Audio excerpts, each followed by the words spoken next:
ভিডিওটা সবাই ভালো করে লক্ষ্য করে দেখুন, মাঝিরা কত সুন্দরভাবে ছড়ার মধ্যে জাল ফেলছে।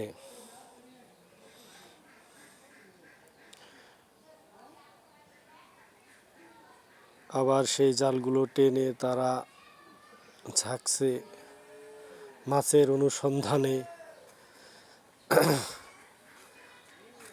কথায় বলে মাছে ভাতে আমরা বাঙালি। মাছের মধ্যে প্রচুর পরিমাণে আমিষ রয়েছে।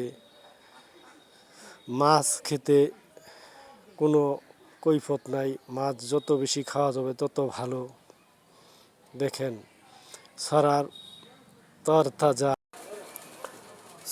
তরতাজা কর্তি মাছ, দেখুন কত সুন্দর দেখা যাচ্ছে।